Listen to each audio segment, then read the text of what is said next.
Welcome back to the 2016 North American LCS. Now, while you were gone, we combed through the responses to our social media question of the day. What is your favorite League of Legends factoid? Now, we learned a lot, and we brought back some of our favorites to share with you, so take notes because you'll want to remember these the next time you hit the Rift.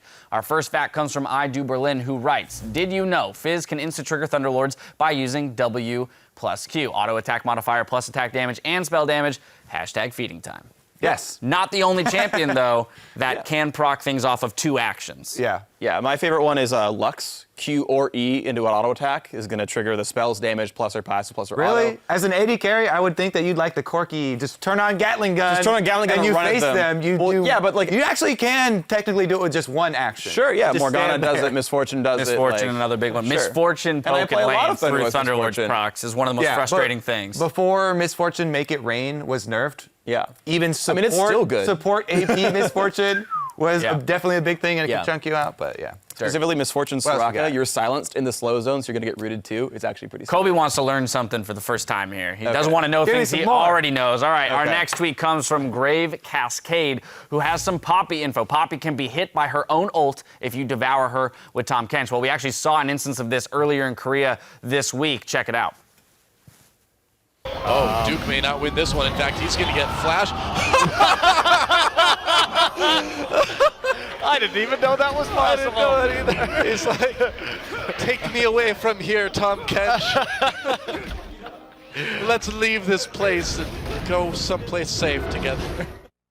I still died. Yeah, one of the most hilarious interactions that we have seen in quite a while. I definitely enjoy those types. Absolutely, yeah. The problem is that that's never a useful thing it's to you, almost right? never beneficial. Exactly. I mean, you don't want it to happen, so you, Poppy, release your ult quicker. Well, unless you're in a team fight, you're like 1v3ing. Yeah. You get devoured by the Tahm Kench, and you ult yourself away from the other 2 enemy members, and you end up in a 1v1, and then you beat the Tahm Kench in the 1v1. We just found a positive result. Let me drop a strat here. Use this wall. The best one over here into the center. This is a play. See, this is what happens behind the scenes. This is the AD carry I'm trying to kill. You're actually This is some serious theory crafting. Well, we'll see. Somebody try it. Don't actually. That's not going to work. Last time, or rather the last tip that he's going for it. Last tip that we have comes from Storm by Night. If you need 50 gold, Kobe, just kill the enemy Nexus. It's true.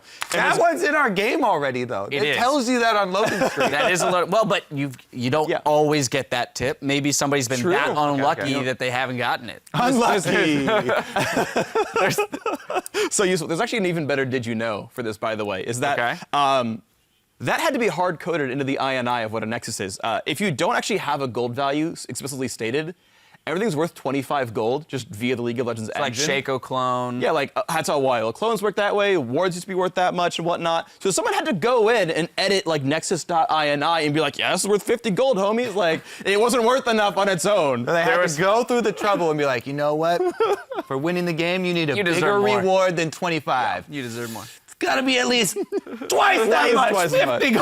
All right, the game's ready to ship. Here we go. Yeah. Anyway, those are some great league factoids, but it's time to come back to focus on the game at hand. Team Dignitas versus Cloud9. Both of these teams, they found themselves on the losing side of very sudden, explosive team fights that ended the game, each before the 30-minute mark yesterday.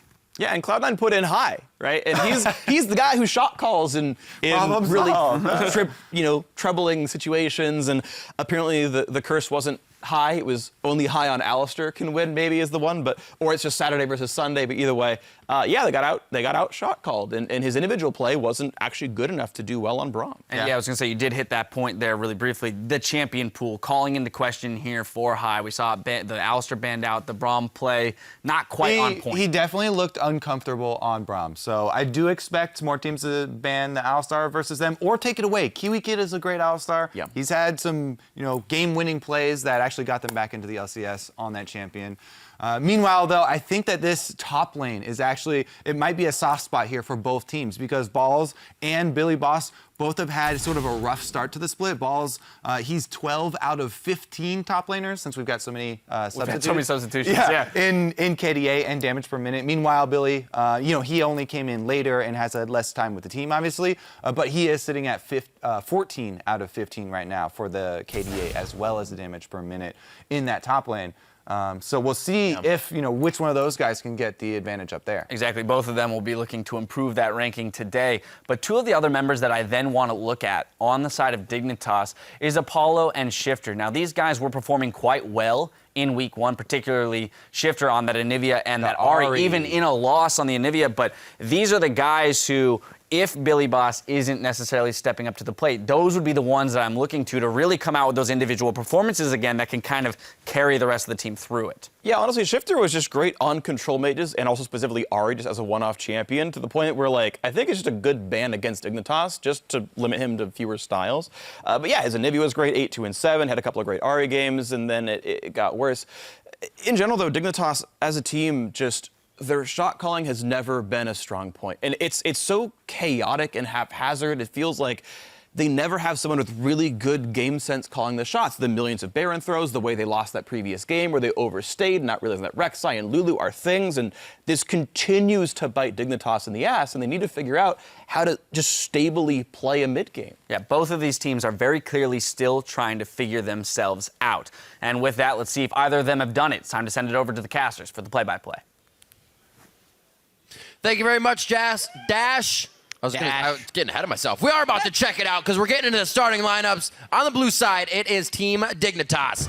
That is Billy Boss in the top lane, Kirei in the jungle, Shifter in mid, Apollo at 80 carry with Kiwi Kid as usual on support, and Coach Interflame. Absolutely. And then on the other side, starting yet again, we'll see Cloud9 with Balls in the top lane, Rush in the jungle, Jets in mid lane, Sneaky 80 carry, and High on support. Oh, I like that. It puts them across the map. Yeah, it's pretty cool. Looks good. The question is, fancy graphics this year. Does Cloud9 control most of the entire game again and then kind of get swept out? They get a little too confident in their plays. With High in there, they do follow those. But it seems like, as we said, at High not on Alistar, High on different champions, the comfortability kind of starts to fade away for him. Yeah. Caused problems for Cloud9 yesterday. The Elise for Kirei. And that and too, then the Alistar for High. All right, there's one on each side. The two champions that they win on, but then their teams haven't picked up wins with any other champions or players in that role. So pretty interesting. Most of the same getting banned out here. We'll expect to see the Elise for the side here on Cloud9's ban. Maybe they wait until the last one. We'll see if Dignitas has any bans that kind of bite them in the butt here. Tom Kench is the final one to use. Might see that Graves out as well. Yeah. Cloud9 played Tom Kench against TSM. It wasn't particularly impressive from Balls' standpoint, but it's still a champion he's put a lot of time into. So you don't just say, oh, he had one game where he wasn't good on it. You look at the history of the player and what they've been playing recently. And Tom Kench still a viable ban? Definitely taking their time. Another team that's was locked, I should say, into the middle of the pack with their 2-3 scores. Interflame and Lemon Nation on the board. And the Alistar goes. Something will happen today that has never happened before. What's that? This year. Either Team Dignitas will win with Kirei on a jungler not named Elise, or Cloud9 will win with High on a support not named Alistar. One of these things will happen. I like it when it comes down to that. Got a lot of firsts. Always enjoy it. We'll see what the first pick is for Billy Boss.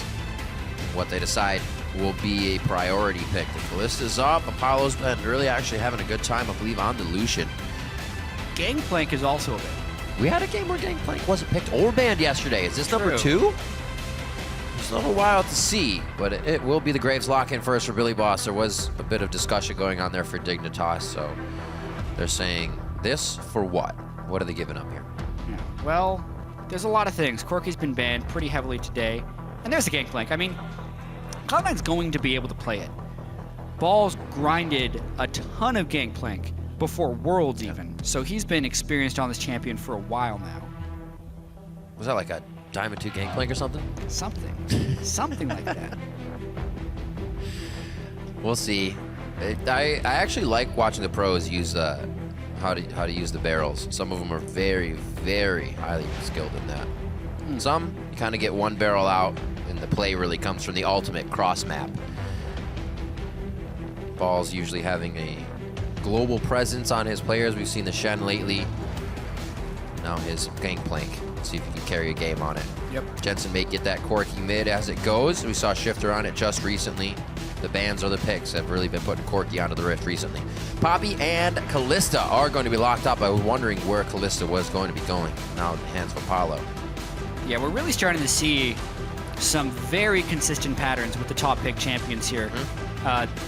What's happening right now, it feels like, at least in North American picks and bans, there are so many champions that can flex into so many different positions, and it's like this pack of 5 or 10 of them.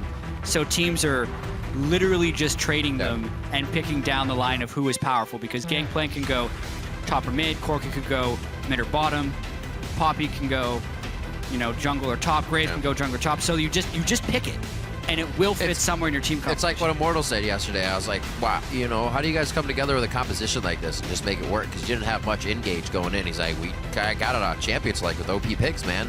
We were able to use them in the positions we had it. And those picks, like you said, continue to revolve in the first set of lock-ins.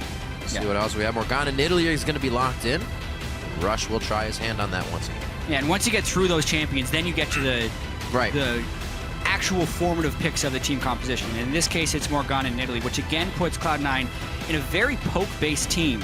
Rush has been playing a lot of Nidalee, has not been finding many wins on Nidalee. He's had 2 poor Nidalee games so far this year. Also had poor Nidalee games at the IEM Cloud9 attended a few months ago. And they're really dead set on making these poke compositions work. This will be attempt number 3 for them. Well, they keep letting him play it. He still gets his aggressive moves in. It's just that seems like the communication wasn't there for the follow-up on those plays. Maybe it'll be the target that gets bound by Morgana this time. Everybody will be on board. Nobody gets too far ahead of themselves with what is set in motion. Apollo and Kiwi Kid now rounding out. We're going to see a possible mid laner support. So that is going to be Graves Poppy wherever it switches. Graves in the jungle, Poppy in the jungle. Some thresh play from Kiwi Kid. All right. I'm excited about the LeBlanc right now because there are so many squishy targets potentially on Cloud9. However, Cloud9 does have some options here. Morgana's a champion that has been picked mid as a counter to LeBlanc, and they already have it. But I don't think they want Jensen on Morgana. I feel like they want him on something else. They want High on Ward. But they do have that option now. Jensen could choose to... I don't know, I'd say Victor. Yeah, Victor's one of his best champions, and you can play the lane and still win against LeBlanc. He actually has done that, I believe, already this year. It was LeBlanc that he stomped on last week on his Victor game. Lissandra also can lock down LeBlanc quite easily. How are they going to swap these around? Because you can actually put Gangplank mid lane if you really want to. But they're going to swap it around and have Gangplank. Final. This is what we're looking at. So many different options. It could have been the Corky mid, too, right? That's very, very hard to read and counterpick properly. Currently in League of Legends. Right now, Cloud9 has 3 picks in GP, Lissandra, and Corky that are normally banned. So I'd say that's a pretty great draft. As well, Poppy, Graves on the other side, and that Callista. So, namely 3 and 3. These guys are working with some pretty powerful picks that we talked about revolving in that top 10. And now we are going to see who can use them better on the Rift. Yeah, we had yesterday, Immortal said that they got the 20-second swap in. Jensen has Gangplank middle. Yep. And Lissandra is top lane. They did the old switcheroo. Swappy swap. We have until 20 seconds on the timer. They did just at the last second, I think. They weren't late on it. Hopefully not. I didn't see it. If they were late, the referees would have caught it. Yes. So. All right, friends, Romans, countrymen, lead me your tweets. Send your predictions for this match to @LOL Esports with the hashtag DIG win. It's easy to talk today. That's DIG win or hashtag C9 win to @LOL Esports. Hopefully your 140 characters are a lot better than the way I articulate. So when you read it, you always pronounce things properly. It's mana, not mana, is how a tweet would read. But you're going to get it going now. When you write it, it's the same. They're already rowdy enough. You're going to get a discussion and debate going on. All right, we're going to be on the Rift. Dig versus Cloud9. Week 3, ladies and gentlemen. Let's get the action rolling. Some quick games we have seen here in the past few weeks. Fastest week of LCS in the NA last week. Or yesterday, I should say. Not last week. Yeah. And even with all the perception of people thinking that the games were super long in weeks 1 and 2, on average, games have been shorter every week of the competitive season when compared to last split. So the average has been down. We have had some games that go long, but there's always games that go long. This is the week where we're really seeing a pretty steep decrease in games, and some of that is due to luck, but overall the average will still trend downwards. Unless changes are made, we think. What happened? Look at that solo mission by Sneaky. You could say that. Yeah. It is sneaky. It was very sneaky, because he got around the 4 people on Team Dignitas that were going for the deep wards, and he's going to actually get the starter ward to see where Correa starts.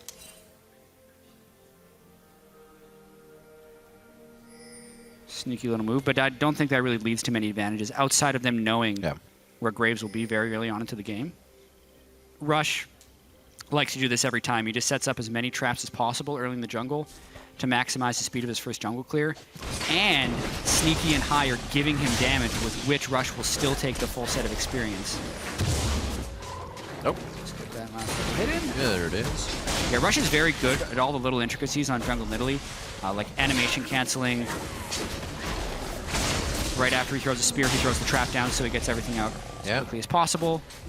Also, he gets jump resets every time he walks something over an old trap.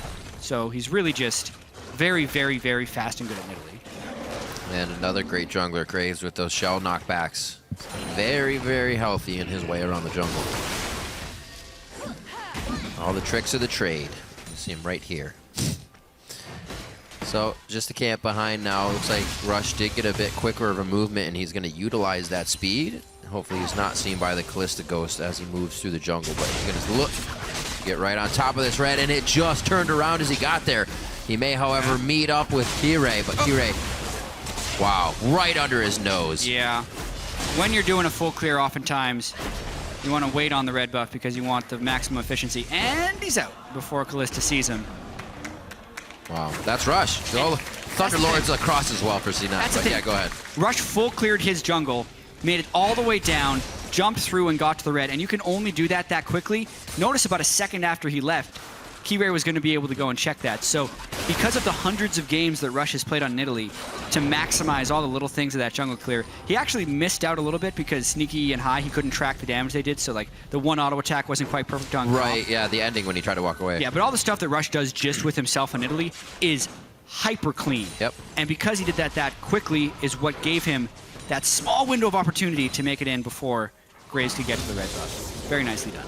And you see Kirei as well saying, well, I got to make something of this work. I got less of my bottom jungle. I'm going to try to make a play. And he eats a binding immediately. Oh. That's going to be the flash off. Kiwi Kid actually held onto that play. It looks like you're going to be able to work that for the next 5 minutes in the bot lane. 8:40 about High's flash will come back up. We'll see how Kirei adjusts to his red buff being missed. So far, gank bottom has been thwarted. Yeah. As far as pacing goes, he's pretty far behind already. Right. He needed that a lot. Yeah, it's 300 gold that Rush has farmed in the jungle that Kirei hasn't been able to farm. But they know they have the flash down. And Rush is currently trading Gromps around. Wow. He's going to go pretty deep here. Find himself Wolf and then try to take Gromp, even with the knowledge that his ward was seen by Cloud9s when they warded. Yep. And so, okay, he smites out for the Wolf Spirit. The thing is, that intel probably should have been passed back and forth, which is what's allowing Rush to just continue farming in this jungle clear. And they just traded one camp for 2, which is not what they wanted. Now it's about Jensen. Can he... Holding the orange. But the wall hits hard. Few more shots. He ignites on. That's not going to be enough. He has a potion going as well. Jensen makes it out. Flash and teleport was just used to get back to lane. So if that gets pushed, he misses a wave. Yeah, very timely gank, but ultimately not a kill. They burn their flash. Jensen has to burn both of his summoners, and he's actually sticking around. Whew. Oh dear. He has the time, so he just come back, so he does have full stacks of Corruption Potion, and he doesn't want to give up the experience. Good point. Dangerous hook. Quick exhaust. Sneaky can't really get past the minions with shots or the mana for Frost Bomb, so he pulls off. A few summoners using the bot lane. A bit of miscommunication. Rush is just going ham. Power farming, 28 to 16 in that farm regard over Kira right now and really trying to have an impact on the map here.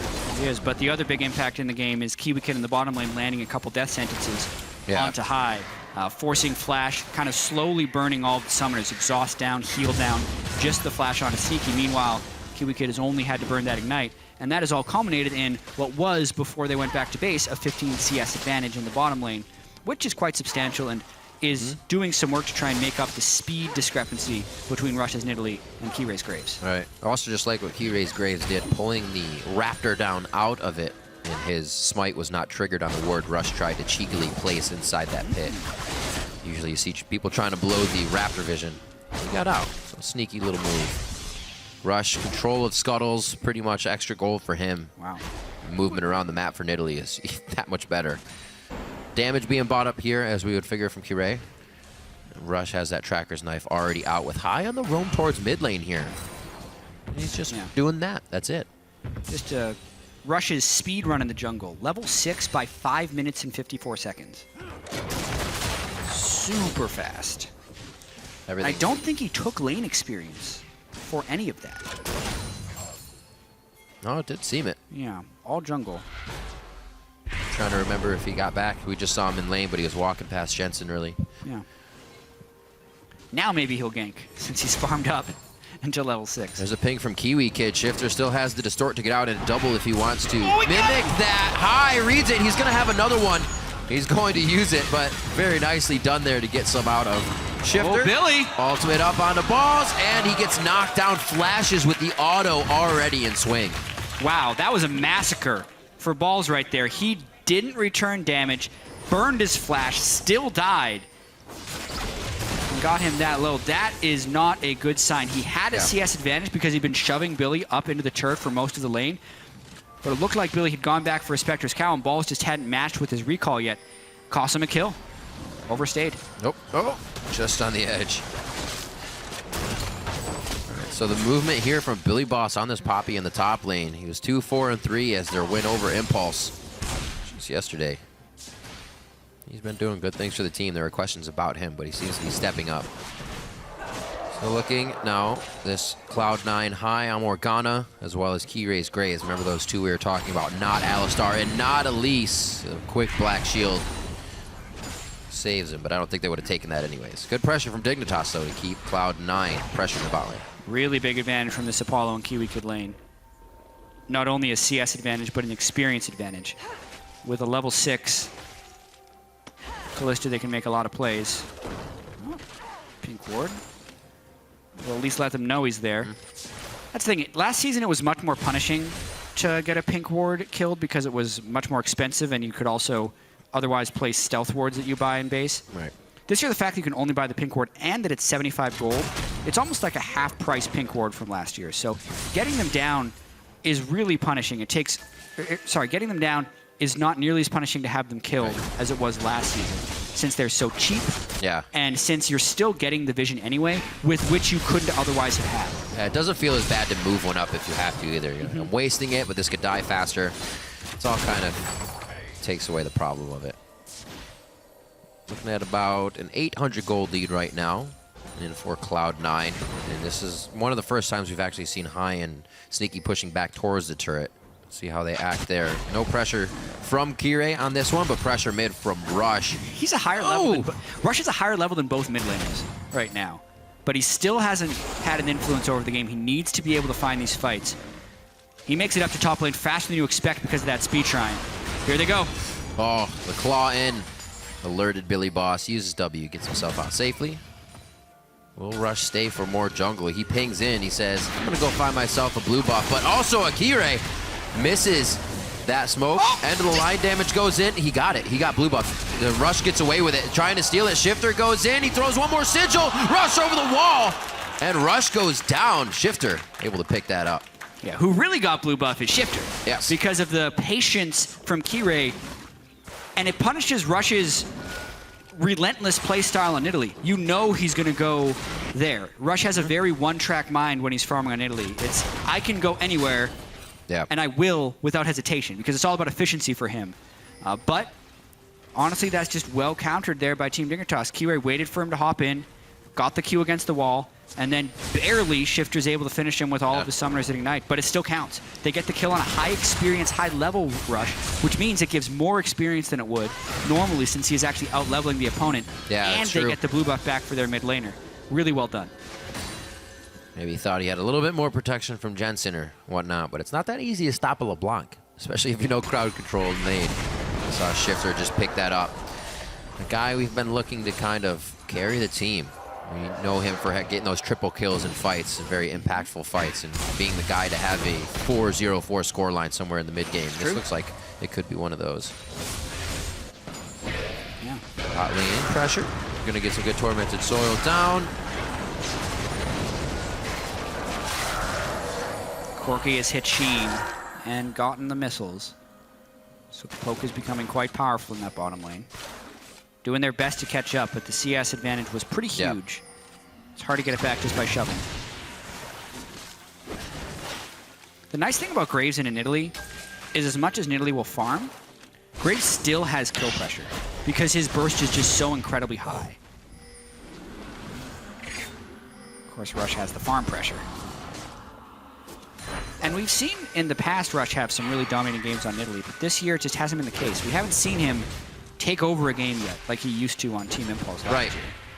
There's not as much fear from the opponents as he runs into lane that kind of will stay and still try to make a play on it, or will be ready to counter it instead of avoid it. Yeah, teams are much more predictive of his aggression this year. Got to find new ways to work on this because it feels like he's very one-dimensional thus far. It shouldn't take too long if he can kind of go in the way he's learned before. He's very hard on himself, and he tries to escalate his ability to play as quick as possible, whether it be champion pool mechanics or helping the team, kind of getting the team going. But you're right, he's always the guy that wants to do things. That's what he says in interviews. I always want to do things. I want to make plays. I want to make things happen, and Italy allows him to do that. Hasn't been able to affect too many lanes just yet. Only himself. And now the bot lane pressure here. He's just waiting in the wing, but it's going to be the Fates call in. Kiwi Kid goes for the hook. Flay, they get sneaky. Lock him down. Correa gets that first kill. And now Balls comes in. He's really able to just kind of deter the fight. I think Kiwi should live, but no. It's a hit from Jensen on the barrel. And now Dignitas is actually looking to turn away from this fight with a whole bunch of burst damage coming from Cloud9. Double TP by Cloud9, which is why they're able to get more people down there. But now Shifter has joined the fray to attempt to defend this turret. It's a 5v5 extended in the bot lane. Pulled exhaust, not too bad, just for distortion.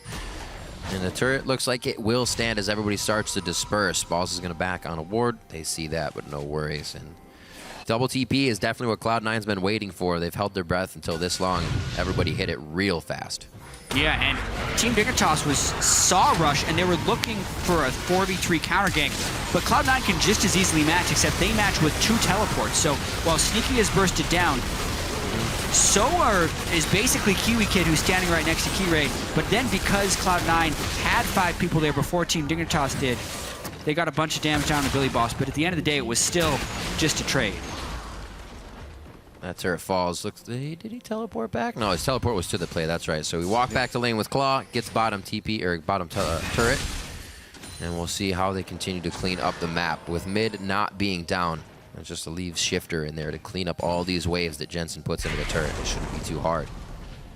So good game again for Dignitas. Everybody that needs to get kill participation has done so, and the only death is Kiwi Kid. Oh, watch out high.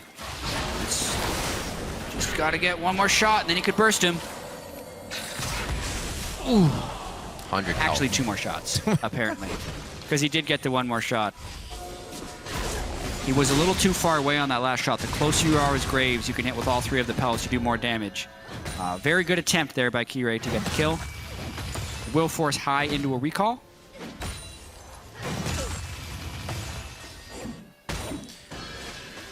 Cloud9 panning back out into lanes. What are we looking for from this composition? It's another one that kind of doesn't say we're diving you, we're fighting you that much. They also have balls to split push if they want. How does this work? Right, well, for Cloud9, it has to be a clean initiation because they've actually had this archetype for a team composition where they'd have 2 tanks and then 3 pokers. This game, they just have 5 people who can poke, or 4 people who can poke hard, and then 1 person who can hard initiate. So basically, Cloud9 will want to set up outside of a turret, throw Nidalee Spears, throw Dark Bindings, let Sneaky throw missiles, and then if they ever have a numbers advantage and want to really push the dive home, you have the Lissandra come in the backside on top of a Gangplank ultimate and go. And if they try and engage on you, you make them walk into the Gangplank barrels and try and turn around that way.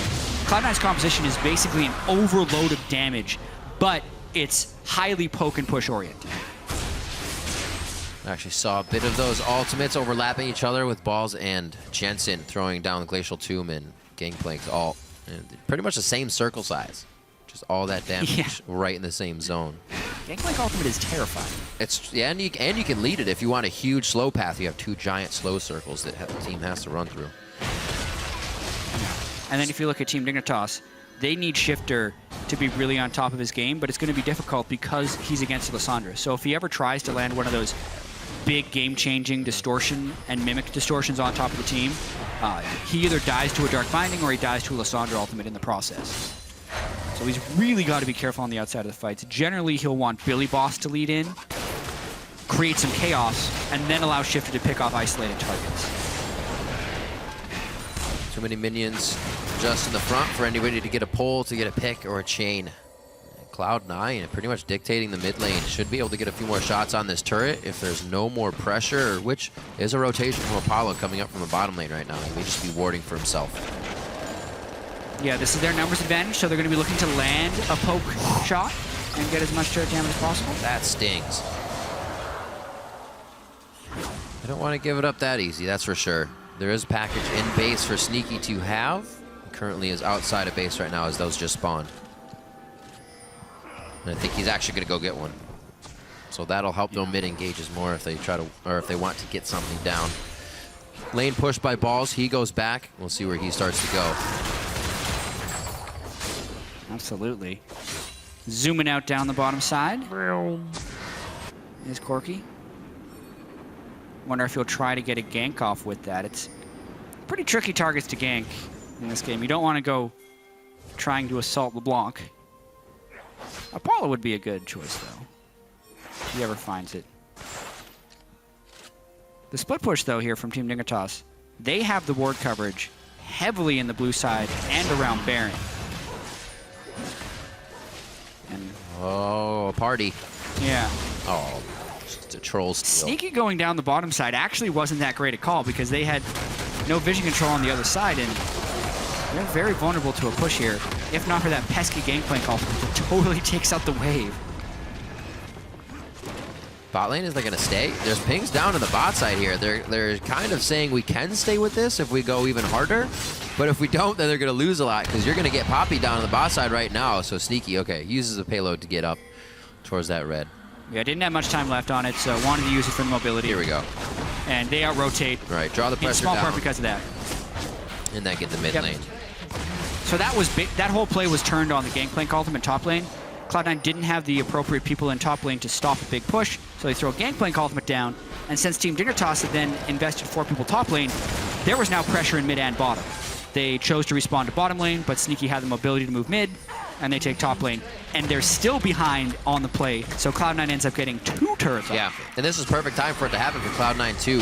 Triforces are up, running. That spiked crush turrets is there. And a little bit of love on the TP. That's going to be finished by Billy Boss. Yeah. He's also just going to hang out in the same spot as a quick binding from high comes out to stop anything there. Now, while that TP was farther than his teleport in week 1, They're getting bigger. it was equally as effective. Yeah. Not very effective. Well ahead of his team, highly telegraphed, and face full of dark binding. He's specifically a TP zoning professional. Yeah. Good try for the clear. You don't want that. He'll just orange away. Oh my word. Jensen's doing quite a bit of damage right now. We really haven't seen him put out parlays straight to the face, but Kiwi Kid figured out how much damage it's doing. And now they're starting to push up. If they can get to this next turret, like I just mentioned, we have those Triforces up, and it's going to be tough. Rod of Ages are also stacking up right now. Oh, that's a huge binding. Key raised the wave clear.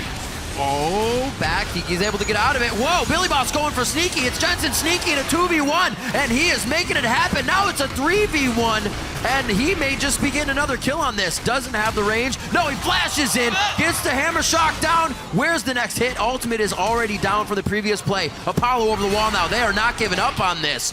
And as the 20-minute mark hits, looks like Dignitas can start running free. Yeah, they make a big play right there at the 20-minute mark. It all actually started when Kirei took the Dark Binding, but they were able to back him up. Graves tanky enough not to get bursted down, and Cloud9 actually overcommitted while trying to follow for the Dark Binding and gets punished with some deaths. Whew. Cloud9 felt very strong going into that push, and it just seemed like they felt a little too confident. All it takes is one hit. The binding gave them false sense of security. Billy Boss getting big, though. They definitely have to respect what he can now do to the fight. Yeah. He took on the entire team right there. Behind in CS, but he is the tank against a bunch of squishies. So when he runs into the team, they do have to respect him. Either they all have to burst damage on him, or they all have to run. And if he's actually initiating in synchrony with his damage dealers, it's a recipe for success. Oh, the spear. It's not going to be the eagle eye throw. Just misses. Spooky's on the backside of Rush. He hits the next one, though. All that farming, finally, Rush is able to get a spear land to jump in for a kill. Whoa. Nope. No blue for Rush. He's trying to steal it anyways. There's still one alive on the other side of the map. It may just be his for more spear poke. It's not like you have to really give it to anyone else unless Boss is doing some crazy split pushing. But right now, they have to be afraid if Poppy, or yeah, Billy Boss, if Poppy were to engage on his own terms, he's making trouble. Dragon is live, Baron is live. We've only seen one Dragon go down so far. Rod of Ages stacking up now for Cloud9, so they have a little bit of time to wait for more power. Yeah, and if we just look at traditional team fighting roles as well, Billy Boss's strength on a tank is super, super important because in games where tanks don't exist, tanks can become much stronger. All of the poke damage that Cloud9 needs to land if they want to deal with the damage dealers of Team Dignitas has to make it through Billy Boss in some way. Although, when he's completely on his own, doesn't do much. Can he get one? Nope. He's going to push in. That helps him gain a little bit of distance. I don't know if he's got the resto. Kirei actually doing what he can to help, and he may have put himself in a real bad spot. He's slowed. Sneaky doesn't have a package to get forward. Whew. Kirei actually goes low. Mid lane's getting pushed right now by both Apollo and Kiwi Kid. I'm sorry, Shifter and Kiwi Kid, as Apollo is top lane. Yeah, so really they don't have the forces to split push that up either. That was just an uncoordinated play by Team Dignitas, and Cloud9 is able to punish.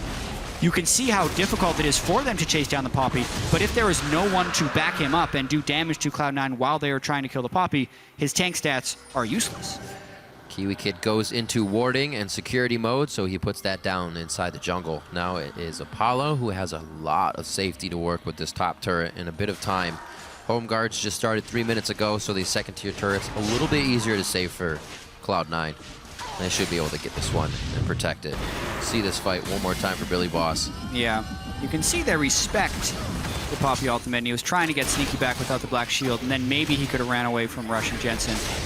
But Kirei also came to help, which ends up splitting the damage of Cloud9 a little bit.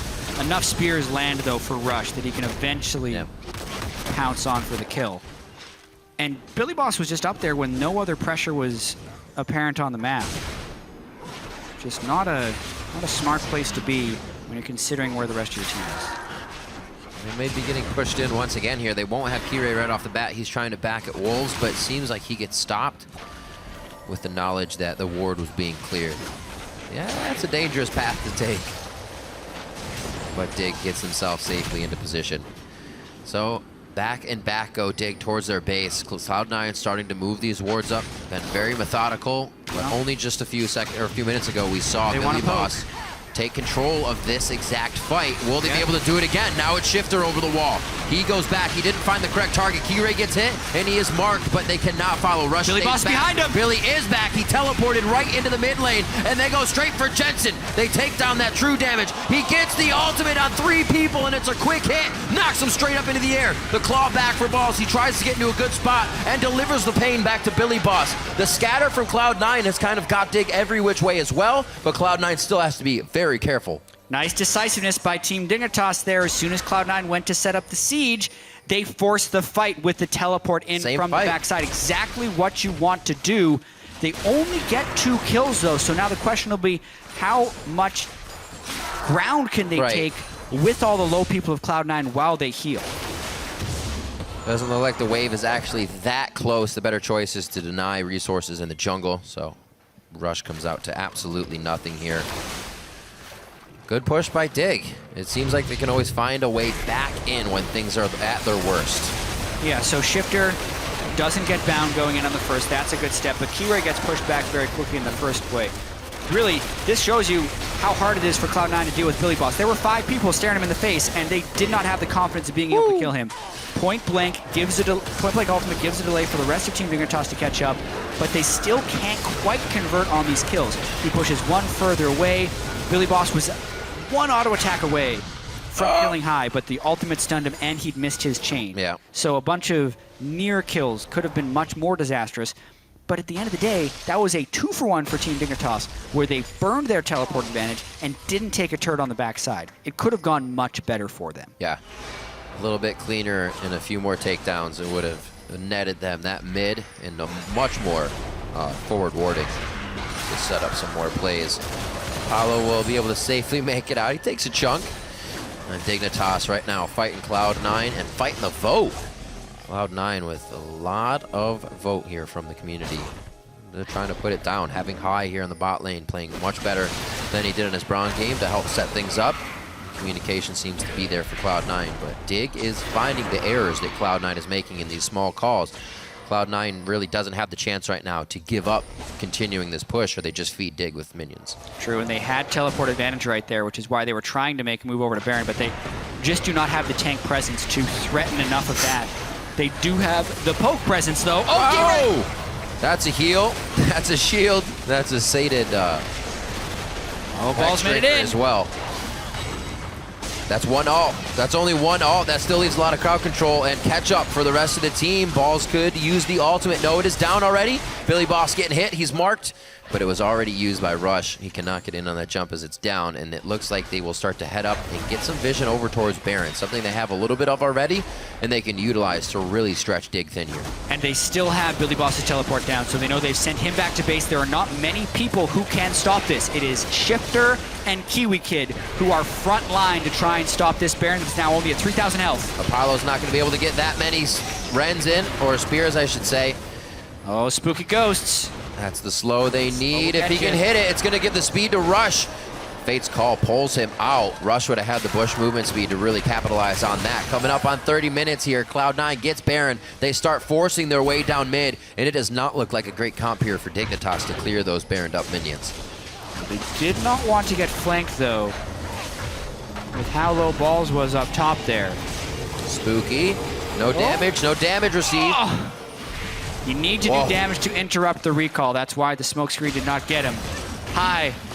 Bye. He makes the calls for everyone. Why did he call for him to recall last? No, that was unfortunate. Just a little bit slow on the recall there from High. This was a huge amount of poke that landed. The TP Jensen with the barrel through the wall is critical. The TP from the flank into a flash. Make sure Kiwi goes down. But then the continued chase doesn't get all that much. They're still struggling to really close this one home. High and Sneaky couldn't quite make it in time. But they still get the Baron out of it, so overall a very successful play. These fights, this right here is the fight that Cloud9 would need. We see all these extended ones. I mean, for both teams, after the first crowd control is used, it's hard for them to gotta run. But that's what I was talking about, having an area where they can use both of those ultimates from Lissandra and Gangplank and not just have people run out immediately. Being able to lock people down in those two ultimates, especially if you can get a Gangplank barrel and some Corki missiles on top of that, would be the game at this point, because we're 30 minutes in, death timers are much longer, turrets can melt like paper to all this damage, and especially with the Baron on Cloud9, they can get this work done quickly. Team Dignitas needs to get in position to stop this push because they do not want their base to be in shambles. Everybody's coming out right now. Home guards are on. Keyray looking to deter to the right. Balls has Zanya's and Glacial Tome. Not the target they instantly want, but getting him to half before anything starts is still good. He goes right to the back line. They're going to be able to take down Shifter immediately. No summoners or ult even used for him. Rush claws down Apollo, and he's out of the fight. Keyray almost gets a spear, but it's going to be the red buff to burn him down. And Rush diving in for a triple kill. And Gets guess the what? catch me They're out. dead for 45 seconds apiece. That was a 3-for-0. These are Baron minions. This is going to be the game, Riv. You said it may as well very be the game if they were able to get the fight, and it very well is the game. That's the second Nexus turret going down. It was a bit back and forth, but an even game overall, 9-9, and the last gold surge for Cloud9 puts them up about 8,000 gold, allowing them to take that Nexus. And did you know, the extra 50s in their pocket, Dignitas takes down Cloud9. And it took all the way until the end of the game. But Rush got that triple kill on the Nidalee. It was definitely not all about the Nidalee. It was a team effort overall for Cloud9. Yeah. And it was a tough fight because at the end of this one, it was still just 9 kills to 9. Team Dignitas had multiple fights where they were very close to closing down on the squishy targets of Cloud9. And then on the backside, Cloud9 was just barely unable to close down when they had the advantage on Team Dignitas until the deciding fight in front of Team Dignitas' base with Baron. So all the ingredients were there for a victory. They get the clean kills finally and push home for the win. Smiles on the face as well. A lot of the games we have seen have been struggles for Cloud9. The one versus TSM, neck and neck, and then that mistake at the end where you fought so hard to lose. You kind of begrudgingly smile those wins. These ones you can be happy about. You can take away the bad things and know, yeah, that was bad, but we still were able to correct it immediately in the game. Yeah. With their 3-3 record, that means they've had 3 Saturday losses and 3 Sunday wins. So, I mean, people are talking about high bunny. No, Saturday or Sunday. That is clearly the difference the day for Cloud9. of the week. Still, all smiles when they win. Yeah. Bubba Dub and Lemon coaching and analyst staff on stage as well. And like we said, this is a very close game, so you're happy to win those nail biters. Dignitas as well, showing glimmers of hope within their play. Very hard for Keyray to kind of get back on rushes, just engage in the early game, but they were able to find some of the fights. Billy Boss has been stepping up when they need to find just kind of outright engages, when they have to take a team off guard and not the best position, but they can still make some of that work, and that's definitely what we can see Dignitas growing on and getting that to work a lot better. Something that interests me about this team, once they did change as we get set up for the interview, is with Rush being in the jungle and now Jensen in mid, that's not a Meteos helping high in the mid lane anymore. That's a Rush can kind of do whatever you want dynamic, and Jensen keeps safe in the mid lane, or now is doing better. So Cloud9 have kind of been able to be versatile in that sense as well. Exactly. When Jensen first joined the LCS, as you see their owner Jack with his child there, is the fact that Jensen is dealing on his own right now. He first found success when High was camping mid lane heavily towards the end of the summer split last year, but now he's had the Victor game as well as his Gangplank game, where he can get a big CS and gold advantage eventually by himself, which does open up Rush to do that free farming style. Still a lot of kinks to work out for Cloud9. Rush is becoming predictable in his patterns, and we can see teams repeatedly punishing that now. High still hasn't shown great games on things that aren't Alistair. The Morg bindings were nice this game. And then also they just need to find the right compositions that work. They kept trying with that heavy poke with 2 tanks. This time they just said, all out, Gangplank's up, just pick the powerful champion, throw in Lysandra for some extra initiation, no tanks. Allow us to fight everywhere. Allow the team to move fast to get everywhere as well. It worked out for him. Jensen had to bring out something new. Well, not new. We haven't seen him on Gangplank. Have we actually? Jensen on Gangplank, it's rare. I know we haven't this season. Yeah, Gangplank mid is something that was not as common as Everybody Gangplank bans top, it anyways. and it's pretty much always banned, especially around the world right now, for good reason. The skill cap on that champion, when you are able to place the barrels, it creates such a crazy zone of control, which is one of the big reasons Team Dignitas couldn't push through in a lot of these fights, because even though they chunked some people on the front lines, as they were trying to chase, a Gangplank barrel would take Keyray or Apollo straight out of the fight. It wouldn't kill them, but it would take them to 20%, and they just weren't willing to follow through after. Another big thing to look at in these games is at what point the plays actually happened, because there were both awesome teleport plays from both sides at an even point in the game. But since Cloud9 got their teleport play when they were pushed up and ready to take turrets, it was Dignitas kind of getting those, taking it, and then not having the minion wave to be in position, right, when they took theirs, because Cloud9 had been pushing them back. So while Dig made great plays, it really matters where you are when you're making that play still, if you're behind your turret or ready to take one of theirs. And it matters how decisively you can make the play. Right. or even whose composition is better set up to take turrets afterwards, right? You did have the Graves and the Callista on the side of Team Dignitas, but then you had 5 ranged people for Cloud9. So even if they didn't have the double marksman, they can still take turrets from relative safety as long as they have some minions in front. And this is one of those compositions that High can keep everybody kind of on the outside, just outside of danger, and that's where it's almost the best to micro in. We don't actually have to go in. We can do this. Yes, we can. Yes, we can. Just keep throwing. Rush is probably like, but I'm going in. Don't worry about it. I'm going to kill 3 people on this turret dive. And even we only have level 15s and 16s here to show you how fast the game was. Most of Cloud9 did get a level up because of that last fight, so it's 15s to a lot of 14s. Yeah. So this game didn't even really reach max ultimate for a lot of what we've been seeing. No, it was a very exciting game. We've had very close games that still end as soon as someone gets an edge today. Yeah. So it happens. It's going to start getting faster and faster, hopefully, because the games become more awesome when it does. A lot more action. So, but now for a deep dive into the action of that game, let's send it to Dash and Cloud9's bot lane at the analyst desk. Thank you, gentlemen. Yes, that's right. I'm here with Sneaky and High after that victory over Dignitas. And I want to jump right into this. Got a lot to discuss with you guys. First and foremost, I want to talk about a topic that's kind of been trending for us as analysts and casters, which is game time and the way that the games keep ending, because most of them seem to be balancing on a knife's edge, and then there's one team fight that kind of results in a very sudden 30-ish minute win. So, High, as the shot caller, how have you kind of noticed this season developing in terms of game flow and style, and how has that kind of fed into the decisions that you're making as a shot caller when directing your team through the mid game? Well, the game now is different than before. You get changed minions to be relative to your level. So if you're the team that's ahead, your waves are always going to be constantly pushing in. They made it almost, well, not impossible, but like 5 dragons is really hard to get because, one, games don't last that long and the buffs getting up to it aren't that ideal. So you don't want to like lose a team fight for trying to get that dragon. And then once you get Baron too, you couple that along with your already stronger creeps, and you kind of just crush down turrets and games just end quicker now. And it's just, with the amount of OP champions that are available right now, games can just snowball that easily since, you know, there's too many to ban and things like that. And you're just going to be like playing versus like a ton of like ridiculous champions that just do a ton and like just end the games quick. So then, Sneaky, how does this change the way that the team is communicating and approaching fights within the game, realizing that that 25-minute Baron call could end the game, right? You don't even have an inhib down, but sometimes that's enough time for a team to end the game. So how does this play into kind of the intensity that you're feeling in comms leading up to these fights? I don't think it's really changed too much, to be honest, between like season 5 and now season 6, where there's like more pressure on an objective because it'll end the game. It's kind of just like we already knew what's going to happen if we lose the fight. We already know what's going to happen if we win the fight. All right, cool.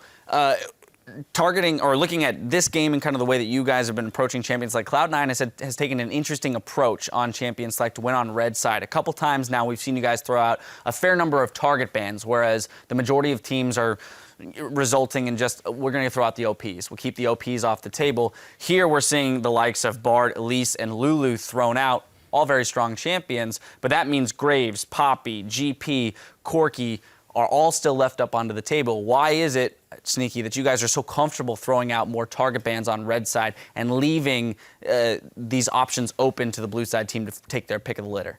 Well, I mean, there's so many of the broken champions right now that you can't ban them all. So if you ban too many of them, you end up just giving blue the one good OP left. Instead, this strat just like opens it up more so we can get potentially 4 if they don't like those champions, but we guaranteed get 2 off the first round and they only get 1. So it just opens it up a bit more. So coupled with that, then we kind of fall into this space where we're looking at team compositions that Cloud9 is running.